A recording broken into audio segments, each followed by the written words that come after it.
Elias e Kobori, eu estive na China recentemente, fiquei lá quase 20 dias rodando. Eu fui para Pequim, Xangai, Chongqing, graças à dica do Elias. Eu não conhecia essa cidade, mas coloquei no meu roteiro por uma dica. O Elias falou, vai para Chongqing também, para você ver e tal. Eu fui e fui para Hong Kong. E assim, uma pergunta que eu quero fazer para vocês. Eu vi uma China que eu não imaginava. Falei para vocês, eu fiquei surpreso. Por quê? Não vi um buraco na rua, as estradas perfeitas, a rua perfeita, não vi lixo na rua, não vi morador de rua nos lugares que eu fui. Vi muita segurança e as pessoas simpáticas. Eu não tinha essa visão do chinês, eu vou falar a verdade pra vocês, eu tinha esse preconceito. Eu achava que o chinês era mais fechado, que era mais assim, mais estúpido e tal. E eu vi lá diferente. E aí eu queria entender com vocês, por que as pessoas, primeiro, a gente fala muito aqui no Brasil e tal, as pessoas têm uma visão distorcida da China. Será que é a imprensa ou será que é interesse de outros países como os Estados Unidos, que a gente tem uma visão distorcida da China? O que vocês pensam sobre isso? Na realidade, assim, primeiro, toda a referência que eu tenho bem fundamentada de China é graças aos livros do meu amigo Elias e das conversas que a gente tem, né? Então, o Elias é uma grande referência quando a gente está estudando a China, né? E eu recomendo que as pessoas leiam os livros do Elias. O primeiro é China, o Socialismo no Século XXI, e o segundo, o Poder e Socialismo, né? Então, são duas obras que te explicam muito, primeiro, para quem quer entender, né? E quer ter algum tipo de arcabouço teórico que explique essa ascensão econômica da China. As obras do Elias são de extrema importância para quem quer realmente levar o assunto a sério, né? Porque, infelizmente, hoje, nesse mundo da tecnologia, das redes sociais, a gente acaba tentando aprender e achar que aprende com cortes de vídeos de 2, 3 minutos e acha que entende. E, infelizmente, é isso que tem dominado e que as pessoas que criticam. Mas, respondendo à sua pergunta, André, a impressão que eu tenho, primeiro, a ascensão econômica da China se deve ao fato, principalmente, do sistema imperialista americano ter sido preconceituoso lá no início com a China. E o que eles vendem até hoje, né? Todo mundo que critica a China, você vê que tem esse viés de achar que o chinês ele é inferior, que o chinês é mal educado, que lá tem uma ditadura, que lá é autoritário. Se associa muito a China à sujeira. Então, talvez a gente tenha essa impressão que vai chegar lá e achar um país sujo, e você vê exatamente o inverso. Então, isso tudo é um preconceito de um soft power, né? De um poder semiótico que os Estados Unidos sempre teve para vender isso aí, para criar essa impressão quanto às outras civilizações, principalmente a chinesa. Mas o que propiciou a ascensão econômica da China foi, por incrível que pareça, o preconceito dos Estados Unidos com a China, porque eles nunca acharam que a China seria capaz de chegar onde chegou, né? Até porque, estrategicamente, se eles tivessem essa preocupação, eles não teriam levado a indústria, principalmente dos Estados Unidos, para a China. Eles acharam que a China ia só copiar, fazer produto de baixa qualidade, nunca ia se desenvolver tecnologicamente, nunca ia atingir esse catch-up. Então, esse preconceito, o racismo, né, que o Ocidente tem não só com a China, tá, com todos os países orientais, porque isso aí lá no passado eles tiveram com o Japão também, né? Obviamente, o evento da Segunda Guerra Mundial mudou os rumos da economia japonesa, né? Mas no início, quando os Estados Unidos foram lá, em 1853, né, que eles obrigaram com um ataque ao Japão que eles abrissem a sua economia, eles também sempre tiveram esse preconceito, né? Contra os japoneses e contra qualquer povo oriental. Assim foi no Vietnã, assim foi em todos os países que os Estados Unidos e o próprio Império Britânico antes dele tiveram com os países orientais. Então, esse preconceito contra os chineses, ele ainda é vendido até hoje. E isso só cai por terra quando a pessoa tem contato com a realidade, que acho que foi o seu caso. Quando você vai lá e fala, putz, tudo aquilo que me falavam não é o que eu estou vendo, né? Tá contradizendo tudo que eu aprendi. E, infelizmente, a gente continua sendo bombardeado por esse tipo de informação. É impressionante. Você vai ver hoje, provavelmente nos comentários, vai ter muita gente falando mal da China ainda. Que é a ditadura, vai para China. Que antes tinha, vai para Cuba, né? Agora então vai lá para a China, vai ser escravo na China, vai não sei. Quer dizer, as pessoas ainda compram essa ideia que é vendido justamente pelos inimigos da ascensão econômica da China e da ascensão da própria civilização chinesa, né? Ô, Elias, eu queria fazer uma pergunta que pode ser um pouco ignorante da minha parte. Eu acho que as pessoas ainda têm muita dificuldade de entender o que é comunismo e o que é socialismo. E qual é o regime que a China segue hoje? O comunismo ele seria o estágio máximo de evolução humana, ou seja, então quando não existe mais Estado, não existe mais classes, as pessoas atingiram outro patamar de subjetividade, ou seja, aquele ser humano das cavernas mesquinho, que sai para caça, é egoísta. Esse ser humano deixa de existir, né, ao longo do processo de desenvolvimento, até alcançar um grau de evolução em que ela alcance, por exemplo, uma Nárnia, vamos dizer assim, que eu e você somos amigos, sem te conhecer, um ajuda o outro, a cooperação se sobrepõe completamente à competição, não existe mais a necessidade de leis e regulamentos para regir uma sociedade. Isso seria o comunismo, né? Então, isso nunca existiu, né? Então, o que existe, no caso, são o quê? São experiências socialistas, ou seja, são experiências de transição do capitalismo para o comunismo, né? O socialismo ele se autodefine como essa transição. O que isso significa na minha cabeça de uma pessoa que estuda o socialismo? Que aqui está essa mesa, aqui é o capitalismo, ali é o comunismo, né? Ali na frente. O socialismo hoje, por exemplo, que existe na China, ou que existiu na União Soviética, no auge da União Soviética, corresponde somente ao começo do processo de transição. Existe uma larga história ainda a ser percorrida no rumo de um outro nível de sociabilidade, né? Então, a China, sob o meu ponto de vista, ela é um país socialista, né? E o socialismo se caracteriza, se diferencia do capitalismo de que forma? Primeiro, quem manda, né? No capitalismo, quem manda é o capital. São os empresários, os bilionários, os milionários, quem manda na imprensa, na polícia, quem manda nos aparelhos de Estado. É a grande burguesia, o grande capital, que manda, controla o Estado a seu bel prazer, não é? Isso se estende ao nível ao pensamento geral da sociedade. Então, é o grande capital que determina o que a sociedade pensa, e por aí vai. Na China, não. Na China, existe um bloco de forças políticas, né, que chegam ao poder em 1949 com a intenção e a estratégia de construir uma nação poderosa baseada na propriedade pública dos meios de produção. Essa forma histórica que eu chamo, ela é uma forma histórica que quem ocupa o poder subordina o capital ao seu poder. Ou seja, o capitalismo na China, por exemplo, o capitalismo lá, não viu? Claro que eles não mandam. Eles não mandam. Quem manda são as forças históricas, que é comandadas pelo Partido Comunista, que intenta conduzir o país ao socialismo. O capital existe como forma auxiliar o processo de desenvolvimento, mas eles não controlam o poder político do país e mais do que isso. O que vai ficando claro, porque o conceito se manifesta no movimento real. Não existe um partido para socialismo, como muitas vezes até nós mesmos já pensamos dessa forma. O socialismo não é X, Y, Z, não é isso, né? No caso da China, por exemplo, o capital privado, que aí a gente pode fazer uma discussão sobre o que é propriedade privada na Ásia e o que é no Brasil, nos Estados Unidos e na Inglaterra. Isso é uma outra discussão.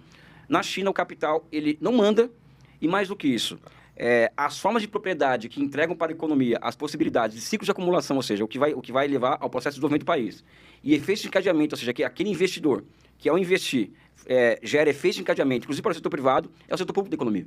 Não é o setor privado. Então, o setor privado não controla nem o ciclo de acumulação. E outra característica do socialismo chinês, que é por isso que a China é um país socialista, que é o sistema financeiro ser público, não é privado. Por isso, por exemplo, que na China não existe capital especulativo, não existe os derivativos, não existe a possibilidade de uma empresa pegar X do seu lucro e colocar no mercado de ações para especular, por exemplo. Muito pelo contrário. O mercado de ações no país socialista como a China é completamente orientado para o financiamento das empresas, né? Então, existem muitas diferenças entre capitalismo e socialismo, e as diferenças entre China e qualquer país capitalista são muito grandes.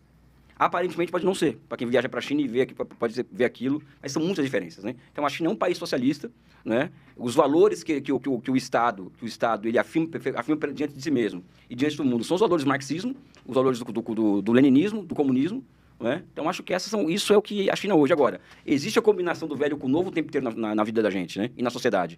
Então, a China combina formas históricas de propriedade novas, avançadas, que é a grande propriedade pública dos meios de produção, com formas pretéritas de propriedade, como o setor privado da economia, a pequena produção de mercantil na agricultura e por aí vai. Mas a tendência, por exemplo, inclusive no que cerne a questão da propriedade, é a elevação do papel do setor público sobre o restante da economia. E, para terminar, algo que passa despercebido para quem vai na China, mas que é uma das características do que eu chamo de Communist Party-led Development, ou seja, um desenvolvimento liderado pelo Partido Comunista, é o papel do Partido Comunista nas decisões empresariais do país. Ou seja, o Partido Comunista determina, não o Estado, o Partido Comunista, para onde vão as grandes empresas do país e também quais são os campos de investimento do setor privado. Então, dá para se perceber, por exemplo, que não é tão privado assim também, não? Ou seja, se o Partido Comunista é quem determina para onde vai o setor privado e qual investimento ele vai fazer, é porque existe algo muito diferente ali em relação aos países capitalistas. Aqui, por exemplo, para não ficar estendendo muito tempo de vocês, nós aqui decidimos montar uma fábrica para fazer joguinhos, né? E nós consumimos crédito bancário para isso, consumimos energia da sociedade para isso, tá ok, não tá ok? Isso independente das necessidades do país. Na China, não. Na China, não é você que vai decidir se você vai fazer joguinho ou não. O Estado e o Partido Comunista, cada vez mais o Partido Comunista, é que determina o que você vai fazer. Por quê? Porque cada vez mais o que você faz deve ser determinado para o bem comum da sociedade e não para o bem comum do empresário. Ou seja, nem sempre o que é bom para o empresário é bom para a sociedade. E a China leva isso muito a sério e cada vez mais a sério. Por exemplo, esse aperto sobre o setor privado, esse aperto sobre os empresários privados aumentou muito nos últimos 5 anos. Ou seja, você não quer ficar rico, bilionário, não tem problema, mas desde que você produza para a sociedade e para os fins estratégicos do país. Nos últimos 5 anos, 1/3 dos milionários chineses fugiram da China. E 1/3 do patrimônio... E quem ficou lá já perdeu 1/3 do seu patrimônio líquido, né? Ou seja, existe uma queda do patrimônio dos milionários chineses por conta da crescente orientação do Partido Comunista a se investir em setores que observem muito mais o bem público, o bem comum, do que o lucro individual, né? O José Cobori e Elias, mais uma dúvida que eu tenho. Por exemplo, nós temos lá a Nike, né? Fabricando dentro da China porque, enfim, a cadeia de produção é muito melhor, o governo incentiva ali a força de trabalho. A Apple também, entre outras big techs que tem indústrias lá. O governo, ele tem parte nesse capital social, digamos, dessas indústrias que estão ali locadas ou não? A Nike montou sua indústria lá, 100% é Nike, pronto, e ela só paga os impostos. Como é que funciona isso? Cada vez menos. Fala. Não, só, você entende muito mais do que eu, mas até porque eu aprendo com você sobre exatamente esses detalhes. Mais empresas do que eu. As empresas que operam na China, né, que estão na China, elas, as grandes capitalistas, você deu o exemplo da Nike, elas podem até estar dentro da China, mas elas também seguem uma orientação do Estado chinês, né? Então, tirando os 96 grandes conglomerados empresariais estatais que existem na China, obviamente existe uma economia privada, existem empresas de capital privado. Só que essas empresas de capital privado seguem a orientação do Estado chinês do que é estratégico ou não. Pegando o seu exemplo da Nike, você pode falar, mas a Nike não é estratégica.